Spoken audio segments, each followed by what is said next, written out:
Today I'm going to tell you about a crippling speed-building mistake many guitar players make when they practice with a metronome that keeps them slow and sloppy for no good reason. And it's especially common with the modern-day digital metronomes that can go up in just 1 BPM at a time or very, very tiny increments. And some programs like Guitar Pro even have this so-called speed looper function built in, or whatever it's called. It's where you can take a lick, start at any slow tempo you'd like, and you set it to increase in very, very small increments every 30 seconds or every minute or so. You get like 1 BPM faster or 2 or 3 BPM faster or something like this. Now on the surface this kind of makes sense, right? If you start slow and you gradually ramp up in tiny, barely noticeable increments, and you begin with your technique feeling good, the notes sounding good, then it should be pretty easy to avoid making mistakes, and you should gradually carry your perfection into your faster playing, right?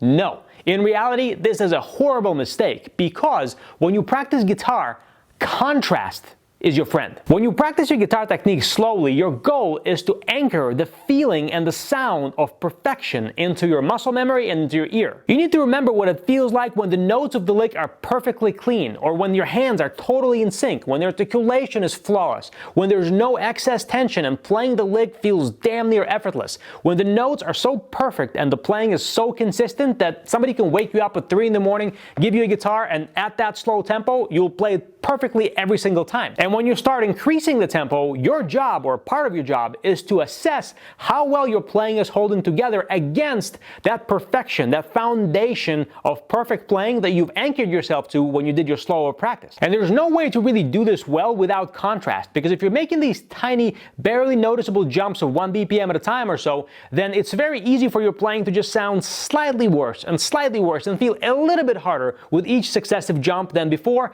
and you don't really even notice or pay attention to this or care until you finally hit a point where you hit a wall, you can't increase the tempo 1 more BPM, and you don't even know where the hell it all went wrong. On the other hand, if you take larger, more significant jumps of like 5, 10, 15 BPM at a time, it's very easy to spot that, oh, now my tension level is shot up, the playing isn't as easy as it was before, or my synchronization isn't as perfect as before, or my timing isn't as tight as before. It's very easy to spot what the mistake is, when it started, and you know you need to go back and fix it. So having more contrast in your metronome tempo jumps not only helps you fix your mistakes sooner before they turn into serious bad habits, but it also helps your practicing to not be mindless. Because at every stage of the game, you know exactly what to focus on, and you catch the mistake early enough that you practice it at just the right tempo where you have full control over it and can fix it more easily. When you do this, this makes your practicing way more time efficient as well, since you're able to get a lot more done in less time, because you're not wasting time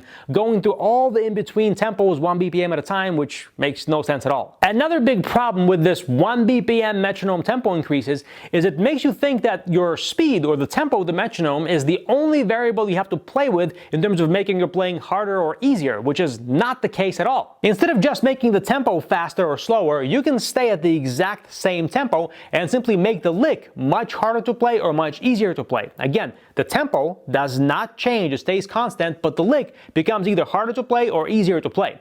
If you have no idea how to do this, if you're scratching your head wondering, Mike, how the hell can you possibly do that? Check out this video right here. I talk about 5 advanced guitar practice ideas I learned from being a powerlifter, and I show you exactly how to do that in that video.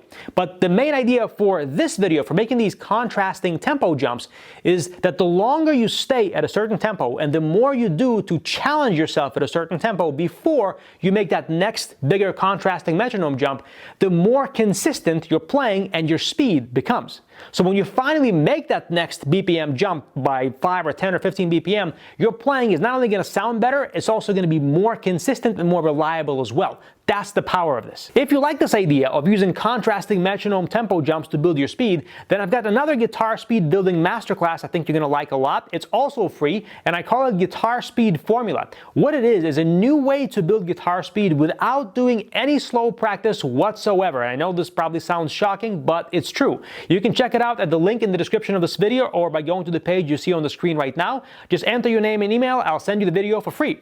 If you like this video, hit the like button so YouTube knows you enjoyed it, and it'll spread it out to other guitar players like you, and they'll benefit from it the same way you did.